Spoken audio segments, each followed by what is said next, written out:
All right. We've got a lot of people in. We're going to go ahead and get started. Thank you, everybody, for joining us today. Welcome to our AMA series. We held our first AMA series about 4 weeks ago on March 13th, I believe it was. And since then, we have hosted some really, truly thought-provoking guests who aren't just talking about leadership during this time. They're demonstrating what we're going through and demonstrating that what we're going through can and really should be a call to action. We've had Daniel Cohen, SVP at Octagon, who leads their media rights department, talking about the future of rights and content development, to Nick Korbacheski, founder of the Drone Racing League, who spoke to us about the convergence of virtual sports, simulations, and betting with their new partnership with FanDuel.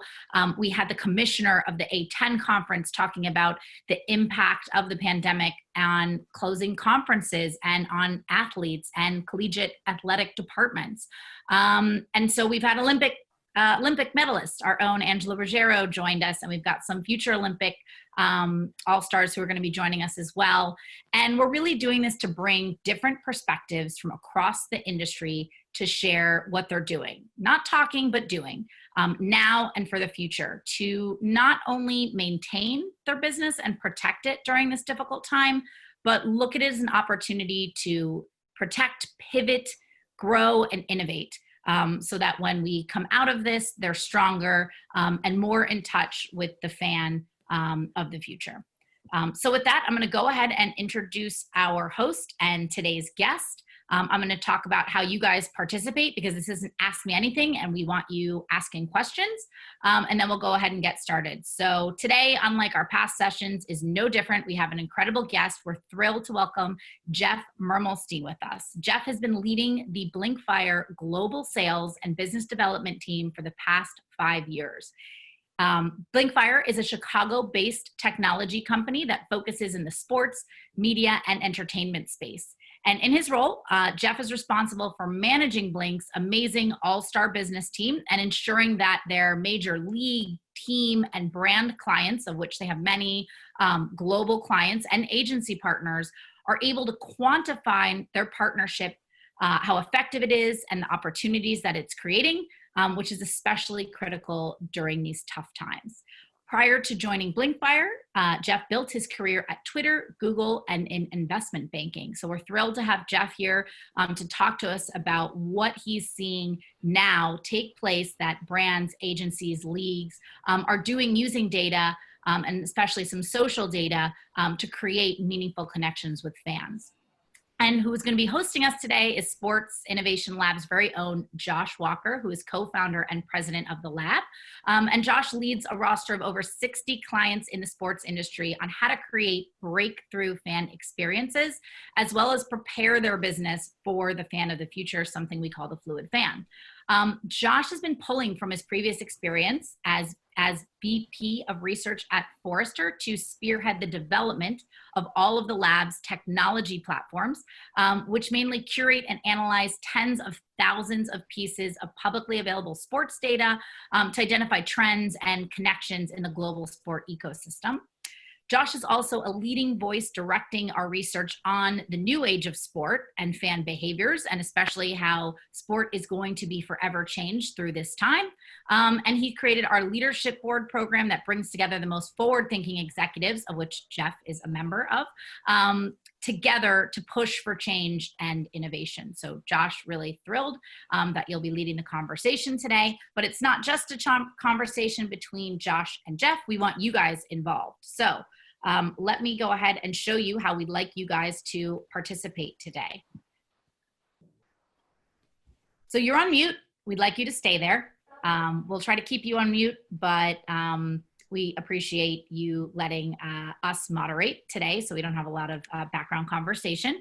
And the way we'd like you to ask questions is by typing in the Zoom chat window. And a reminder that this session is being recorded. So don't say anything you don't want captured, and we will be sending you a copy of this recording as well. So you're probably all very familiar with Zoom, but if not, take a look at the bottom of your screen. You will see a little bar. You want to you want to click on where I have a circle, the little chat icon, which is going to open up a window. And we ask you to post your questions down at the bottom right of that window. You'll see it says to everyone. You can then submit your question, which will be shown to everyone in the session today, or you can choose to send it just to the host, Josh or myself, and we'll go ahead and ask it on your behalf. And then it'll pop up in that little window. So with that, I'm going to turn it over to Josh and Jeff to get us started. Awesome. All right. Thank you, Gina. So I took a lot of my own advice and started reaching out to our clients a few weeks ago to see how they were handling the situation and just see how they were feeling, and really trying to connect with those people in our leadership board world that I respect enormously and want to hear how they're processing this information and really addressing their own core leadership within their organization, but how they're thinking about moving forward. And Jeff is one of those people, and Gina touched on it, that has a diverse background, but even before Blinkfire. So what I wanted to do was have him share some of his thinking. The global perspective is really what keyed me in on getting Jeff on here as soon as we could, because he saw some of this happening in Spain, and I'm going to ask him to address that. So while this is an Ask Me Anything, I usually start these by being a little bit selfish and asking my questions first. But you can start firing away right now in the chat box, and I will keep an eye on that, as will my team, and Gina may jump in with some questions and some polls as we go along here as well. So Jeff, welcome. Thanks for joining us. Blinkfire, if you go to their website, you really get a sense right away that this is a company that's collecting tons of data from live sports. Given the current situation and given what you guys do from a perspective of measuring sponsorship and assets and impressions and things of that nature, can you just give people a sense of what the company was built and designed to do and how you're operating right now in this environment? Yeah, definitely. Also, thank you for all the kind words in the intro. I will do my best to live up to some of the high things that you standards, said. Jeff. High standards. Exactly. Yeah, I mean, a big part of what we do is centered around sports media entertainment, and a lot of sports media entertainment, as you mentioned, is predicated on live content for a long time, especially in the sports space. That's been broadcast TV.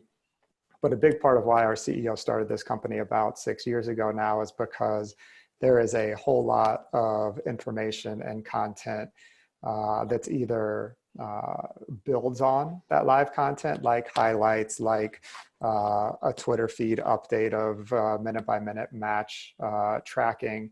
But then there's also a lot of tangential or ancillary opportunities. Anything from posting content around players' birthdays, which doesn't have to do with live content, to contests, and a lot of actually the stuff that we're seeing right now double down on is a lot of the stuff that we've been pushing for a long time. It just so happens, and unfortunately it was a pandemic that brought it about, but now that there isn't the live content for a lot of these properties to fall back on, it allows the content teams, it allows a whole host of different groups within the team to focus on how they're going to drive interest going forward through other creative means. And I oversimplified it, but Blinkfire basically looks at a live media sports event or entertainment event, and it looks for impressions of brands that have sponsored that event or have some association with the content that is being displayed. Is that correct? Yeah, and again, it doesn't, a lot of the content does come from events, but one of the really powerful parts about social and digital is it turns the properties into media companies themselves. They're able to, whether it's highlights from an event or completely unique content that maybe has a brand integrated. I remember a couple of years ago, Chelsea did a piece with Audi where the players are trying to kick the ball into TT with its convertible down. So that's not live game type content, but still really creative, both from a interesting to watch perspective, as well as a good way to integrate a partner into an exciting piece of content. So the company was born from a need to create more visibility into how these brands were being, how they could measure the value of their sponsorship around these events. It could be, as you said, the media experience. It could be a live activation. It could be the post conversation on social. It could be any number of things. Now that we're in this situation, what are you guys measuring, and how are you trying to operate the company with less content out there to be looking at? Yeah, I mean, so from a live perspective, there certainly is less. I mean, probably 99% plus of what we think of as live sports content has gone away. I know you had Nick on Thursday, and Drone Racing League, eSports, and other types of sports where you don't have to have that live group participation. It can either be fabricated by having two people compete remotely, like NBA 2K is doing, and there are a lot of other types of sports simulation events going on like that. But the content that is going up right now has to be new and unique, because even though the live sports aren't out there, people are still competing for the right to, as you guys call it, the fluid fan, and he or she is able to get a whole bunch of content from a whole bunch of different places, whether it's the sports teams, which they rely on usually, but they might be spending a lot more time on Netflix or on some other streaming services because they don't have traditional sports to watch on in the evenings and on the weekends. They're having to go elsewhere. That said, from a social perspective, I was looking at just the number of posts that the hundreds of thousands of entities that Blinkfire tracks 24/7, 365, they're still posting 85 to 90% of what they were posting in the middle of February. Mm-hmm. So yes, it's gone down some, but they're still, they being the properties, are still really trying to earn the right to keep the interest of their fans, because one, they don't want to lose them. Two, when sports comes back, it's anybody's guess, but when it does, it is going to come back with such velocity and such, maybe not saturation, but there's going to be a lot of sports come, hopefully fall, winter, all happening at the same time. They're going to have kept the fans' interest to get them to participate, whether it's socially or on TV, because there is going to be a lot going on at the same time. Yeah, I totally want to dive into that, but it's a perfect segue into our first poll. So what I want to do is ask everybody who joined us here today, would you expect that sports fans are tweeting more or less during this period of time? So the concept is that you have all the archive stuff that's going out. You have some of the promotional stuff with the 2K competitions that are happening. You have the virtual stuff that's going on. So are, fans sitting home and they have more time on their hands, and you just imagine that they're on, Twitter or Reddit or Instagram, and they're just kind of sharing great highlights and talking trash to each other? Or do you think that, this is just a period of time where they've gone dark and they're watching CNN and reading, the news sites instead? So I'll give you guys about 10 more seconds to answer this, and then I'll share the results with you. But Jeff, from your perspective, you're saying that you're seeing almost the same volume of social behavior, or? And this is coming from primarily the properties, the leagues, and the influencers.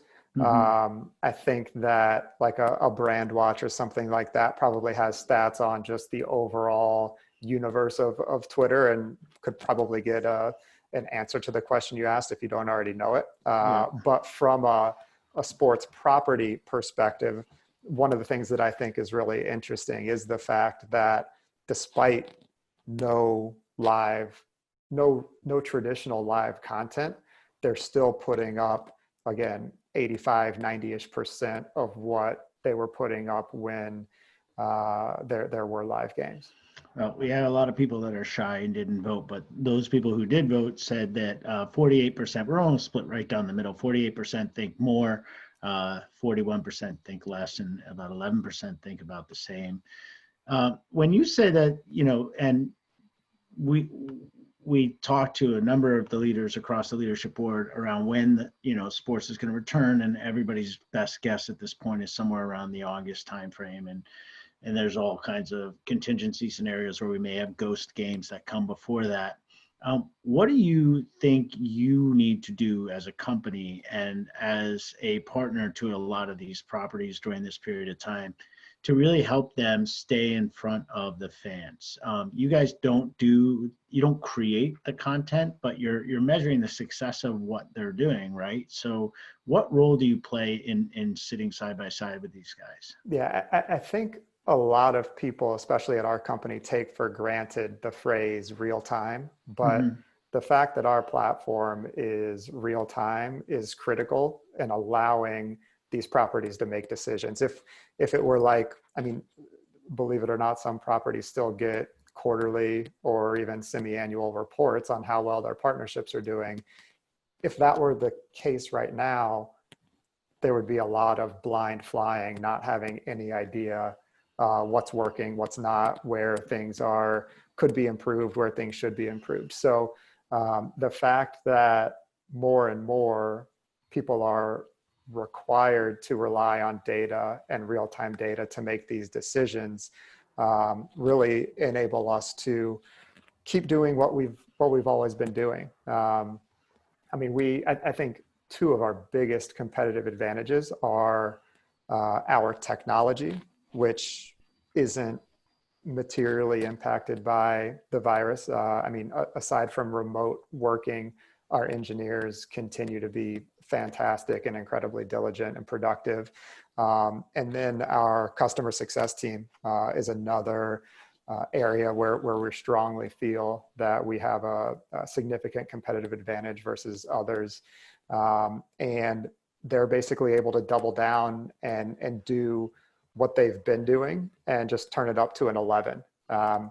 The fact that teams now actually have the time to dedicate and focus to new content and social content and digital content is fantastic. And it really accelerates a lot of what we've been pushing for, but understandably the teams have a to-do list of 500 things, and more and creative social content is high, but match day and TV and broadcast still, even though a lot of those numbers are pretty flat on an absolute basis, they're still really big.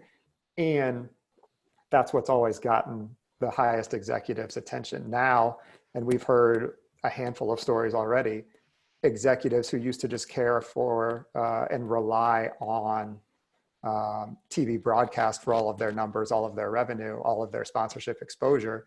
They have to care now about social and digital. And that's a little bit of a double-edged sword, because now social and digital is under the microscope, and executives are knocking on the door, I guess the virtual door of all of their folks on those teams, and they're having to answer questions and being held to a standard that they hadn't been before, which again is both opportunity as well as responsibility. Well, let's talk about that specifically, because again, there's two questions that we're getting, which is not only when do we think sports will come back online, but which teams or leagues or properties are leaning forward and using this time productively versus waiting to see what happens. It sounds like you guys would be one of the first people in terms of, looking to data or advice that would say, hey, you should try more of this because we're seeing this working. You said early on, that you saw some of this happening because you're a global organization with offices in Spain. You saw some of this happening earlier. Mm-hmm. What is happening internationally? There's a question about this, but I want to frame it in a way that says, what did you learn from how quickly this was spreading, and then what the government was doing to shut down sports, to maybe something that gives you a better sense of how you're operating here in North America, where it showed up a little bit later from all the indications that we have today. Yeah, it's been really interesting, as you say, because Spain, Italy, a lot of Europe have been on a timeline that's a week and a half, 2 weeks or so ahead of where we find ourselves in terms of the curves and whatever the curves mean, however you define that, but basically the spread of the virus and the proliferation of the virus, unfortunately. But we were able really quickly, as you said, to learn and lean on our Spanish office for internal best practices. First and foremost, we legitimately do care a lot about our customers and their success and their personal well-being. So that was a really easy and to some people obvious way, but I was shocked at how many people, when I said, hey, how are things going? Hope everything's all right. Just want to let you know that we're here for you and we mean it. They didn't even respond talking about business. They talked about, yeah, it's really interesting and nice to be able to spend more time with my 5-year-old and do remote learning. It's tough, but like they didn't even talk about the business side of it, which I think first and foremost, we all have to remember that this is, it affects what we're all people's, dealing with. Yeah. I mean, it affects people's lives. Yeah.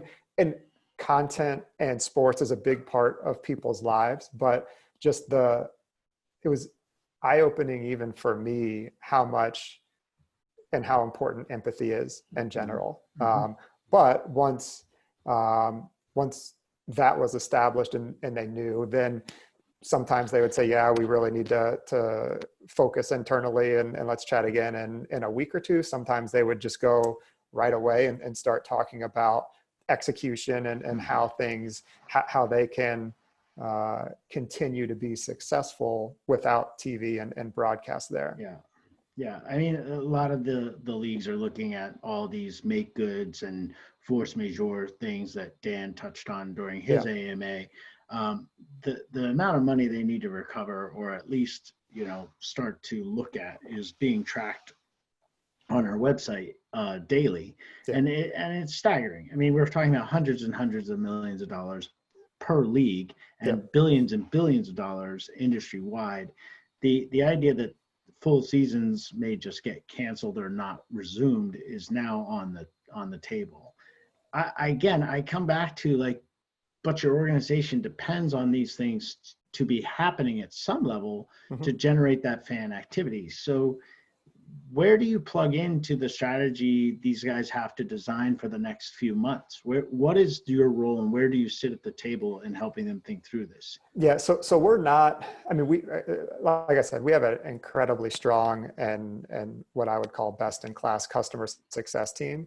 Their role is to enable and support. It's not to, like you said, come up with content strategies. That said, because we're a global organization, because we have hundreds of customers all over the world in all different sports, we are able to see a ton of best practices and understand across the board, what are people doing and how is that resonating with fans. So can you get a little bit more specific on this, Jeff? Like keywords, topics, content that's resonating. What are you seeing? It's just been a few weeks, so I mean, any early trends on this stuff? Yeah, I mean, we have, it's up to a 4-part blog post now, just about different things that we're seeing around how entities are coming up with creative content. And you'll notice, if you look at it, 2/3, 3/4 is from our European, mostly soccer/football clubs, which again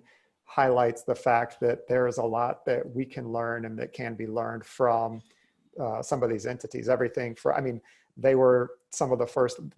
One example is a club live tweeted an entire match as if the match was still happening. And like that's interesting and creative 1 or 2 times. But I think, to your point, that an entire season of pretend live tweeting a match, that's going to lose its novelty and its interest, and it's not going to be able to carry the day. So being able to continually come up with creative and interesting ideas is critical. And I mean, new normal, I think we're in a new normal right now, but I don't think this new normal is gonna last.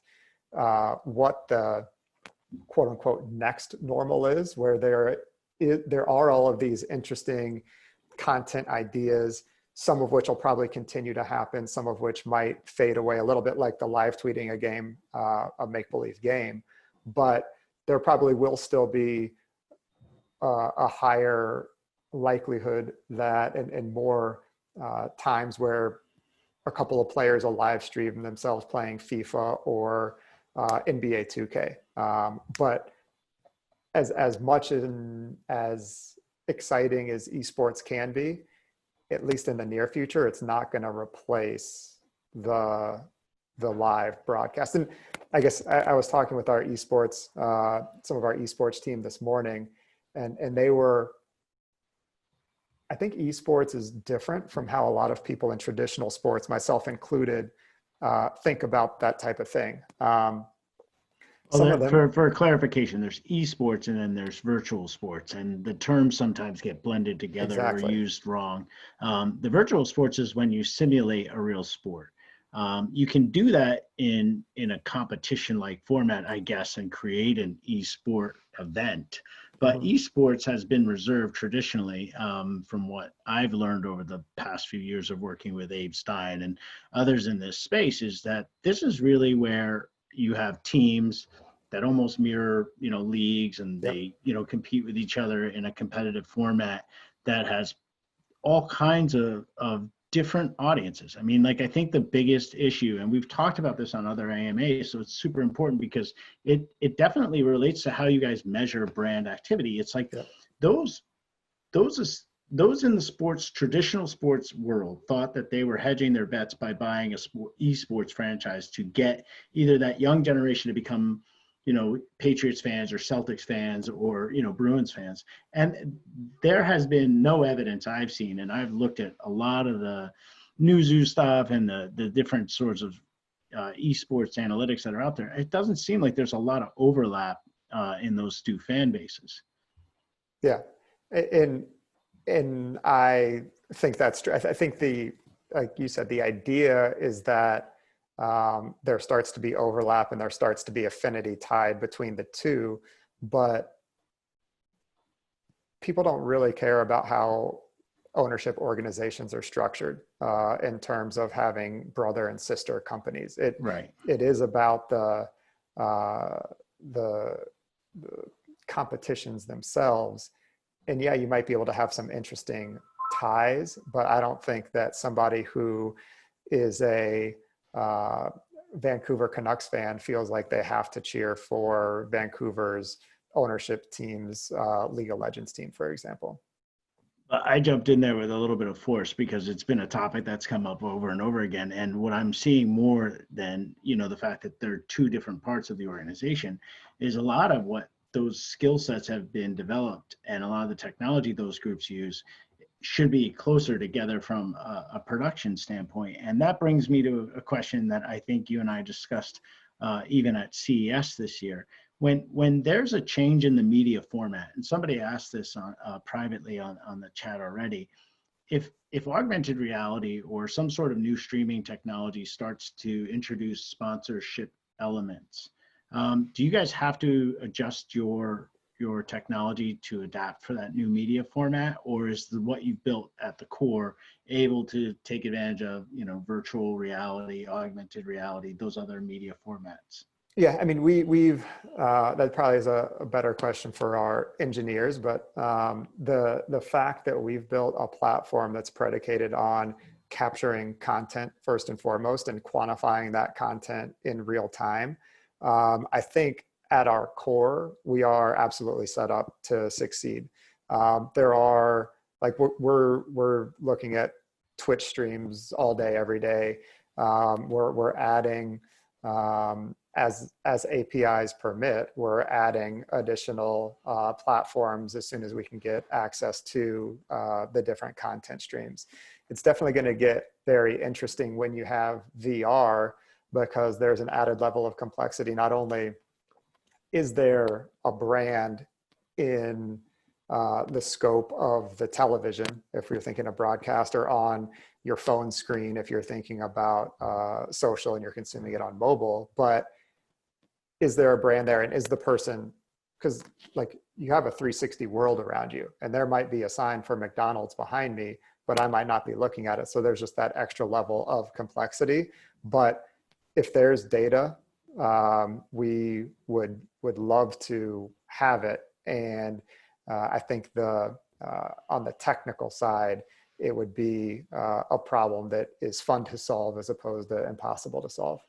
Can you give us the fundamental difference of measurement and metrics you may be looking at on a Twitch versus an NBC Sports linear broadcast? Yeah, I mean, broadly, what we try to do is when we're coming up with exposure type numbers, we want to talk the same language that the properties talk in, which is why on Facebook, Twitter, Instagram, primarily, we talk in CPEs, but there are exceptions to the rule. Like Instagram stories, for example, there's not really as much of a metric around engagement. It's much more on a CPM or cost per thousand impressions basis. So we quantify things in terms of cost per impression. TV, there isn't any sort of engagement metric.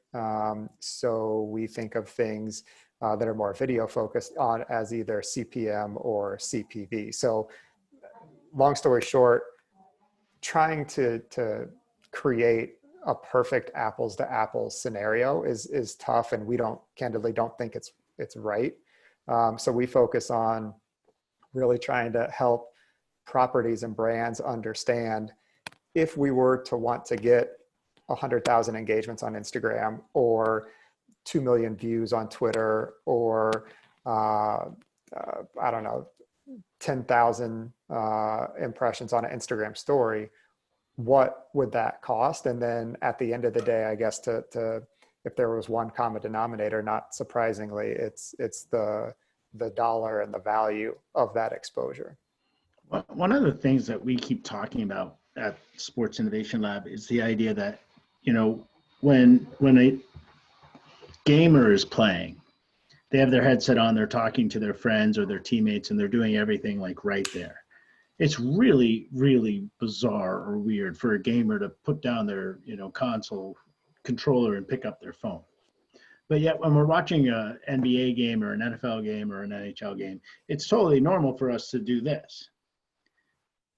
Do you think there's anything in the data that you've seen that suggests that we're doing that because we want access to something else related to the thing we're watching, or because the thing we're watching is so boring that we want a distraction?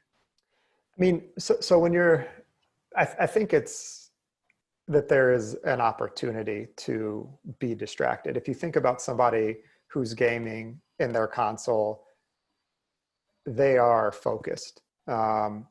And I would almost say it's a little bit more akin to if a wide receiver were lining up for a play and then pulled out his or her phone and checked Twitter while they're actually playing the game. I would guess if there were a gamer, that would be an unwise move. Right. Roger would not be happy. Right. Lots of fines. But if somebody were watching Twitch on their headset, I would bet that they are looking at their phone quite a bit.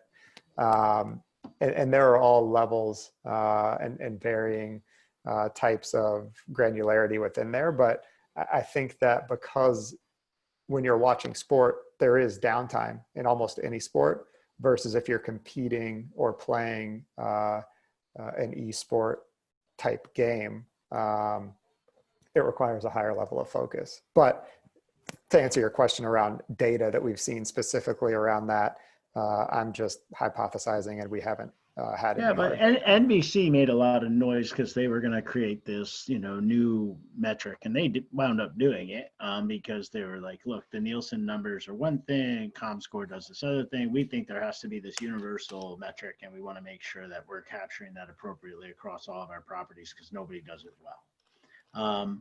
I think some of the measurement companies, Blinkfire included, there's this opportunity to almost define a universal thing, not as a standard, because God knows that's impossible, but more as a way to communicate that this gaming console focus thing, something that we're starting to focus on as our own company, is like participation versus exposure, right? It's your whole point about the wide receiver. If I'm participating, I'm not picking up my phone. So if I'm in the experience more, and people use the term immersive media, if I'm more participatory, if I'm more engaged, and Nick used this term for Drone Racing League when he has the people, competing with the sim or using the FanDuel console that they just integrated, they're participating, they're more invested. how does Blinkfire think about participation? Can you measure that other than just a tweet or a post or share or something like that? I mean, right, again, a lot of, I mean, there are a handful of ways to collect data. One is how we primarily do it, which is through the APIs, which are the data feeds from the different platforms. Another is through survey. And I think through survey, you could get a lot of that information. Right now, the way that we define engagement and participation is by participating in the content that is posted versus some of that other ancillary stuff. That said, I've always thought, and I'm shocked that, and maybe this situation will open the door to it. I'm shocked that, and they've made little bets, but Google, Twitter, Facebook, Amazon, I'm shocked that they haven't made a big bet in the sports space. It's going to take a big change in behavior for that bet to pay off. But like Twitter and Amazon doing Thursday Night Football, to me, especially when it's still on NFL Network, that doesn't completely change the landscape and behavior of people, because Thursday Night Football, it's not necessarily a must watch. But if an Amazon bought the rights to an entire NFL season, and I know this is all difficult and sort of a thought exercise because they sell their rights in multi-year periods and a lot of them are locked up, but it's not, right now it's a lot less natural for people to somehow figure out a way to log into Amazon, whether it's through their smart TV or their mobile phone or on their computer. Yeah. But if that's the only place that NFL games were shown, a lot of people would figure it out. And the amount of, and this is probably scary to some people, but an opportunity for an Amazon or a Google, the amount of information that they have on each and every individual user, especially if they require that user to be logged in, is so valuable. And the types of ads that they run can be, again, I view this as a positive. Some people might be scared, but the amount of targeting and the granular, like you could get an ad for something, I could get an ad for something completely different, and the CPEs or CPMs that advertisers would be willing to pay for that are astronomical. But it would be a multi-billion-dollar bet that would have to that would have to change behavior, and that's not an easy thing to do. Yes, totally agree. Let me launch our second poll, and then we'll switch gears here a bit because I'm getting some questions that I want to read to you. But right now, the poll says, what would get you as a fan to post on social media? So this is the participation piece of contributing to the content, reacting to something you see. Is it a new regular season game because you're all about the freshness? Is it a classic sports matchup rerun that gets you excited because you remember that game or that match? Is it virtual sports? We mentioned some of these things earlier, 2K, some of the simulating race car stuff. Is it just sports talk show that you just want to, argue with Stephen Smith, highlight clip, or none of that stuff because you don't post on social media? So I'll give you guys a few more seconds to answer that question. And Jeff, while we're doing that, I think the concept that Google, Amazon, Facebook, and others have been biding their time is not only because of the rights ownership situation and rights cycle, but I think it required something like this, unfortunately, to happen because there wasn't the urgency to create these different experiences. I think the predominant way we've seen these other channels being used is for alt streams, which means, hey, look, we'll just put it over here and see how it does. Or promotion. We'll just promote the Thursday night game on Instagram. This whole thing is about convergence, and we just posted something on this.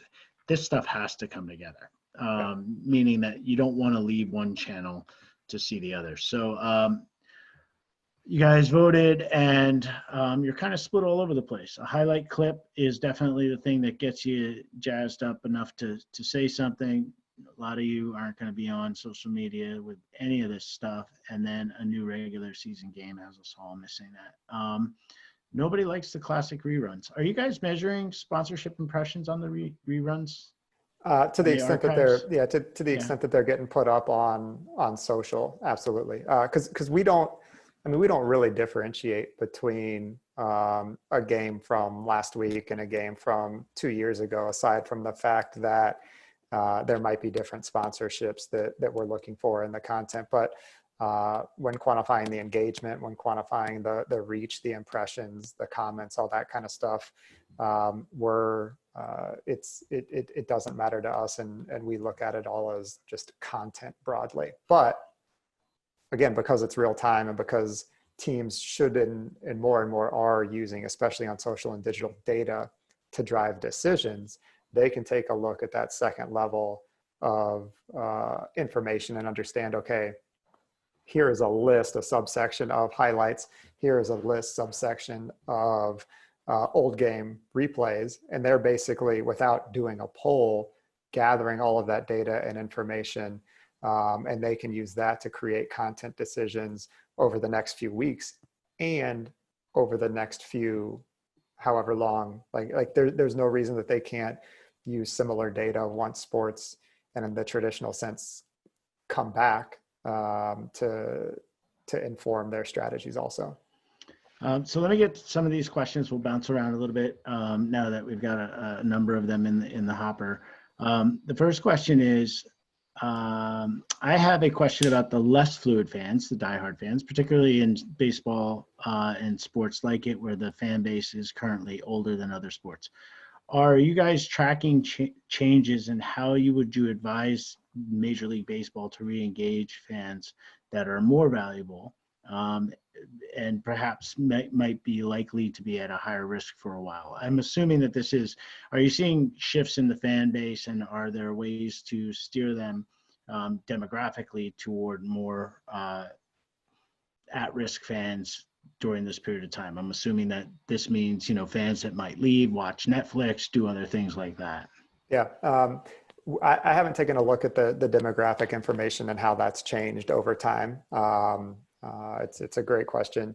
But there are different ways to, even if it's not on your primary feed, different ways that properties can target different types and different segments of the population, whether it's based on geography or what's called dark posts, where they can send out posts that aren't necessarily promoted, but only go to a certain segment of their followers. So usually it's predominantly geographically constrained. I'm not sure if you can send dark posts based on other demographic qualifications, but that would be a good way to try to target certain groups specifically without necessarily bombarding the entire followership of your property. And a question from Libby. To your point about Amazon and Twitch, what accepted narratives and assumptions are being challenged right now? And what are we learning about consumer behavior? And the corollary to that is, what opportunities do you think come out of this period of time because of the things we're learning and seeing from fans? I mean, I guess the easy thing to point to with Amazon and Twitter, because I am a little bit more familiar with like the Thursday night football. It was an interesting experiment, but it didn't, again, change behavior. Twitch is an interesting one because like the FIBA World Cup, so Basketball World Cup in China, that was streamed live on Twitch. And I know they were pretty happy with, I think there were tens of thousands of concurrent live viewers at any time, which is great. Like for USA basketball, which might not sound like a ton, but it was also at, I think, 2 a.m. or something like that. So the fact that they got that good of viewership at that time frame on Twitch is fantastic. And those are, going back to the previous question, the diehard fans who are willing to make that behavioral change. And that's the only place they could consume the content. I don't know anything about the demographics of those viewers. I'm guessing it's going to skew younger, but I don't have a ton more information on that. I do think that yeah. the behavioral shift is what it's going to take to really make it the norm. And I still think I don't think it'll happen tomorrow. I think that it'll be here in 20 years, but where between tomorrow and 20 years is a guess. Yeah, I think the dependency on media rights and broadcast television doesn't go away. But do you guys, and that's just not even remotely an insightful thing to say. It's just a fact. But do you guys measure streaming or a stream more than you would do you equate that qualitative nature of a viewer or an action based on the channel or the format of the content? Yeah, again, so yes, but it's from a little bit of a different lens than what you're talking about. We generally base a lot of our value in terms of how much is it worth to a sponsor around what they would be required to pay to get the eyeballs or get the engagement of a specific user. So users have different value on Facebook versus Twitter versus Instagram versus Twitch. Also, different users have different values within Instagram. So you base it on that economy, not on whether or not you, Blinkfire, believe that a viewer on television is more engaged or more focused than a viewer on Twitch. To me, they come together a little bit because so social media, ads on social media, pretty much all of them are based on an auction.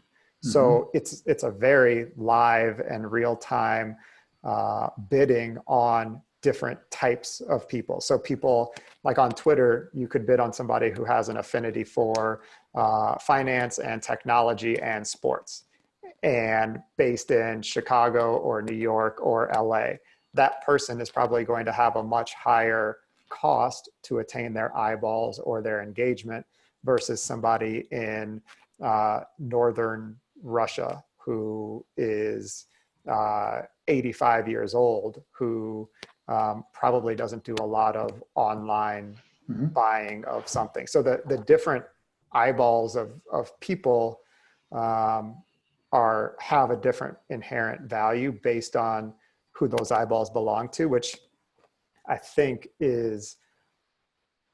encapsulates a little bit of what you're talking about, but maybe not everything. No, I think it gets down to one of the things that we struggle with to put forth to the industry, which is that there are already baked in economics around this. Your cost per acquisition of a certain set of eyeballs is different than your other set of eyeballs. But if one of those set of eyeballs is more predisposed to bet or is more predisposed, to your point, to buy a jersey from Fanatics, or is more predisposed to create a highlight and then share it because those eyeballs have 1 million followers on Twitter, those are the things that we're sort of starting to put our arms around when we say, what are the behaviors that this fan could actually be enabled with somebody's technology to, hey, if you find out this person is an influencer, you definitely want to give them the creator tool set and let them create a highlight and share it with everybody. Yeah. If this one's predisposed to bet, you might want to just open up that betting prop window and let them, have at it. Yeah. And that's, I am sure FanDuel spends a whole lot of money trying to figure out who those individuals are who have a higher propensity to bet, and spend a whole lot of money trying to get that individual to hopefully responsibly bet as much as they can hopefully responsibly afford to. Yeah, but now so does every other broadcaster and media company as well. So and a lot of those eyeballs that FanDuel are fighting for, so is Apple, and so is Sony. And so the price keeps going up, which means you just need to change your algorithms on the back end, I guess. Exactly. And we're fortunate that we're set up to do that. And again, pretty much real time. Cool.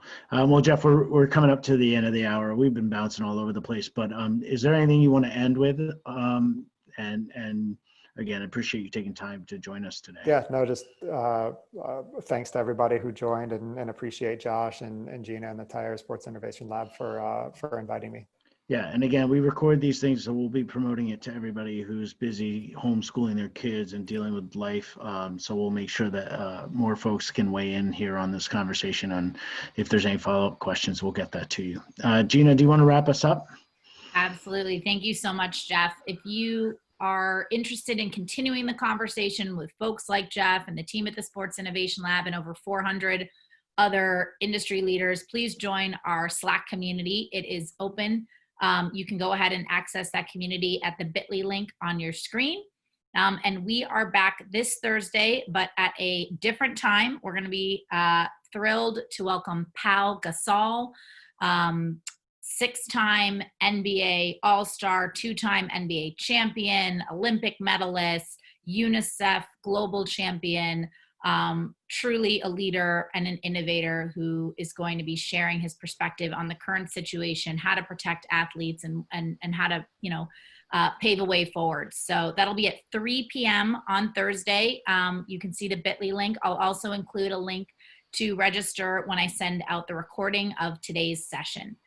So thank you, everybody. Please be safe, and we look forward to having you join us later this week. Thanks, Josh, and thanks, Jeff. Thank you, guys. Be well.